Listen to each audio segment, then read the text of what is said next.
Presiden Joko Widodo akan berkunjung ke Washington DC, Amerika Serikat, November ini. Dalam lawatannya, Presiden Jokowi akan bertemu dengan Presiden Amerika Serikat Joe Biden dan menghadiri konferensi tingkat tinggi kerjasama ekonomi Asia Pasifik atau APEC. I'm Friska Clarissa, and we would discuss more about President Jokowi's visit to Washington, Indonesia-AS strategic partnership, and also global stability in this special interview with the U.S. Ambassador to Indonesia, His Excellency Seung-Yeong Kim. Ambassador Kim, thank you so much for having us. Thank you. Great to see you. Really great to see you. The President of the United States, Joe Biden, invited President Joko Widodo to Washington, D.C. To attend the bilateral meeting this November. It will be the second time for President Jokowi visiting the White House. At the first time, there was a very good chemistry between President Jokowi and former President Obama. What would be main issues that will be brought to the meeting, and what will be the different from the first one? Well, thank you very much. First of all, we're very excited to welcome President Jokowi to Washington, D.C. There's a lot for our leaders to discuss. Just looking at what we have accomplished together in the past few years, I think we should take great pride. But also look forward to how much more we can do together, whether it's in the economic area. I'm very proud that our bilateral trade numbers have gone up significantly over the past 2-3 years. Our investment numbers are up as well. I think we're the 4th or the 5th largest investor in Indonesia. We're working on very important initiatives together, like the Just Energy Transition Partnership, which will advance our global cause on climate. In security areas, I think U.S. and Indonesia share a strong commitment to maintaining peace and prosperity in this dynamic region. And then I'm also excited that our two countries will be celebrating the 75th anniversary of our diplomatic relations next year. So I know that our leaders will look forward to what we can do for the next 75 years in terms of addressing bilateral goals, but also broader regional and global goals together. Specifically, how does the U.S. see the Indonesia and U.S. strategic partnership? Oh, I think we value our partnership with Indonesia greatly. We have great respect for Indonesia's leadership role within ASEAN, but more broadly. Frankly, I think Indonesia's reach is global, whether it's on issues like climate, whether it's on issues like how do we help Afghanistan women and children achieve education, how do we help Rohingya refugee situation out of Myanmar. So the partnership is quite deep. And this is why our two leaders decided that it's time for us to elevate our strategic partnership to a comprehensive strategic partnership, which I think is going to make our relationship much more robust and cover many more areas of cooperation as well. So our two governments are working very hard to come up with a plan of action that will be approved by our leadership in the coming weeks. Okay. According to the economic partnership, the U.S. will chair the APEC Economic Leaders Week. How to actualize the main theme, creating a resilient and sustainable future for all? Yeah, so I think it's great that when I was looking at resilient and sustainable growth, it's very close to the theme of the Indonesia's presidency of the G20. Recover strongly, recover together. And I know that President Biden is very much looking forward to welcoming leaders of our APEC partners, including, of course, President Jokowi. I think if you look at what U.S. and Indonesia are doing together, it's sort of a good example of how countries are working together to create an environment that will allow for resilient and sustainable growth. Indeed. So, for example, the Indo-Pacific Economic Framework, that important initiative includes 4 pillars, and those 4 pillars will directly impact how countries can actually recover more strongly together. Things like supply chain resiliency, green economy, trade facilitation. So, delighted that the U.S. and Indonesia continue to work together to advance our common goals. Regarding to the economic stability, President Joko Widodo said that the high interest rate policy in the U.S. also threatens Indonesia's economic stability and complicating economic conditions, especially for the developing countries. As one of ASEAN's dialogue partner, along with China, India, the EU, Japan, South Korea, and Australia, how to conquer this? Well, As you know, central banks in many countries, including our Federal Reserve, have been struggling to deal with challenges posed by COVID-19, including, of course, a very high inflation rate. And I think the interest rate reflects their concerns about the inflation situation. But I remain optimistic about prospects for the U.S. economy. So job creation numbers are very impressive. And I know that as the U.S. continues to do well economically, it will, as President Jokowi suggests, it will have a positive impact on the global economy, starting with our key trading partners like Indonesia. Mm-hmm. And refer to President Jokowi's statement that geopolitical problems couldn't be separated as a part of global challenges, such as the unfinished war between Ukraine and Russia, also the war between Israel and Hamas, which means that a number of economic challenges continue to increase. What would be the concrete way out of these challenges? Yeah, so we are together facing some enormous challenges, very complicated challenges that are difficult to solve by any single country. And this is why the U.S. is intensifying its dialogue, cooperation and partnership bilaterally with key partners like Indonesia, but also in different multilateral contexts. As you know, we have the Quad, we have AUKUS, and within the ASEAN, we are an important partner to ASEAN.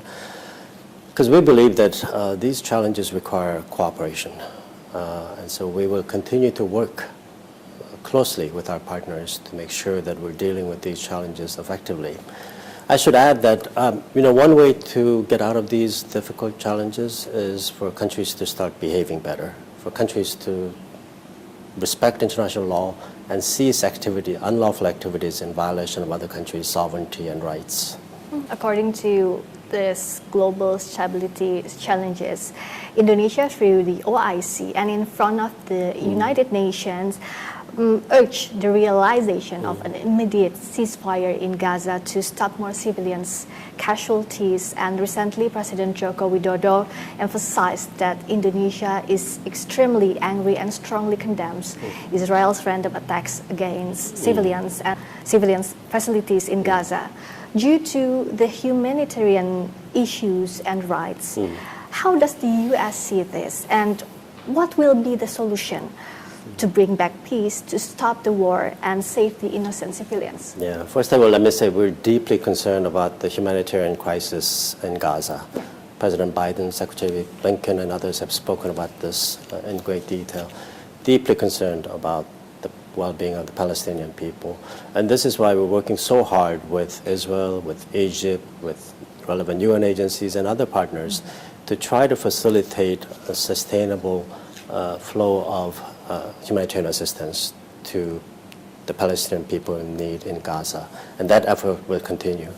I should note that the U.S. has long been the largest donor to the Palestinian people, and that will continue as well. That said, I think we can agree that terrorism is unacceptable, and we should condemn terrorism when it happens. In regards to any type of pause, I would refer you to what President Biden said just recently about the importance of thinking about humanitarian pauses to allow for the flow of humanitarian assistance. So it will be possible to do? Well, I think we're going to do everything possible to help the Palestinian people in Gaza to make sure that they receive the humanitarian assistance they need, and that the humanitarian assistance that we're sending is not diverted to Hamas. And so it's a complicated situation, as you know, so we'll have to work very closely with our partners there, including Egypt, Israel, and UN agencies to make sure that the assistance is going to the people who need it. So still the priority is for the civilians in Gaza? Yes, absolutely, yes. You know that Indonesia's government stands with Palestine alongside with the support from Indonesian people through several rallies and demonstrations in Indonesia. As the U.S. ambassador, how would you explain this situation to the President of the United States? So I think one of the great things about Indonesia is that it's a democracy. People have a right to speak their concerns. People have a right to gather and hold protests. So my office actually overlooks the area where they have been holding protests, and I've been impressed by just how orderly and peaceful these demonstrations have been, and I appreciate cooperation that we're getting from the Indonesian law enforcement agencies here. But, people have a right to speak and share their concerns publicly, and I respect their right. Mm-hmm.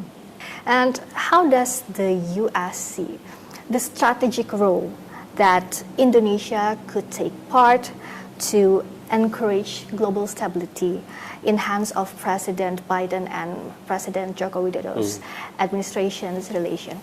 Yeah. So one of the reasons why it's been such a privilege for me to serve as the U.S. ambassador to Indonesia for the past 3 years is that our two countries share a lot.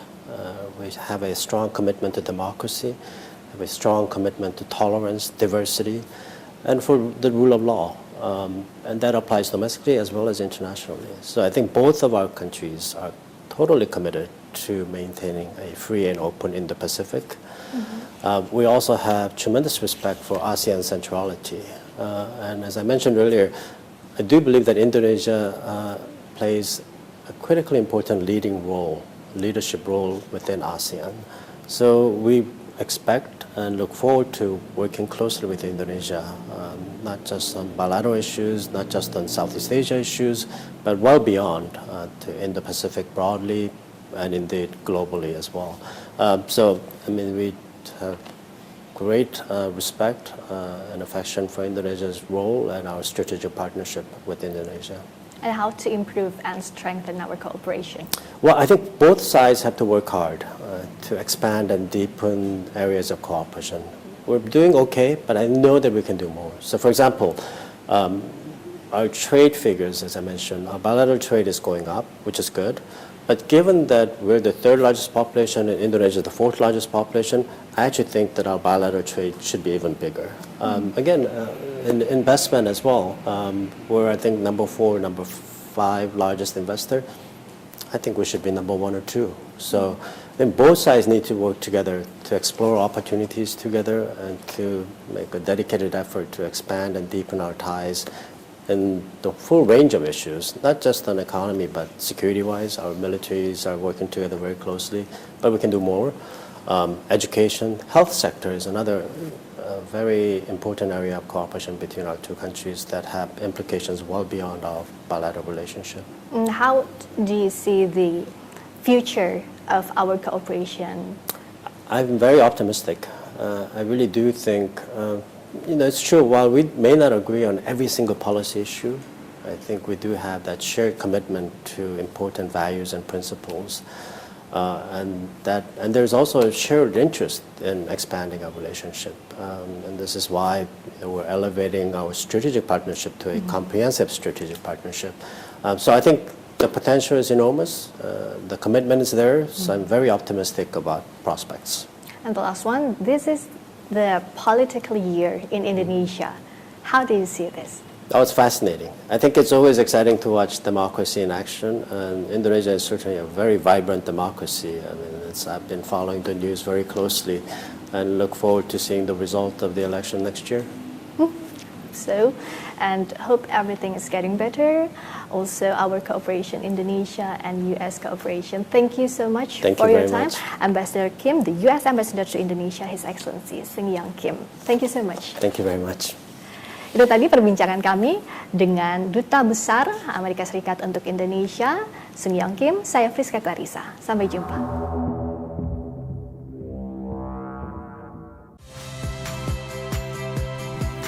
Saya Harjuno Pramendito. Saksikan program-program Kompas TV melalui siaran digital, pay TV, dan media streaming lainnya. Kompas TV, independen, terpercaya.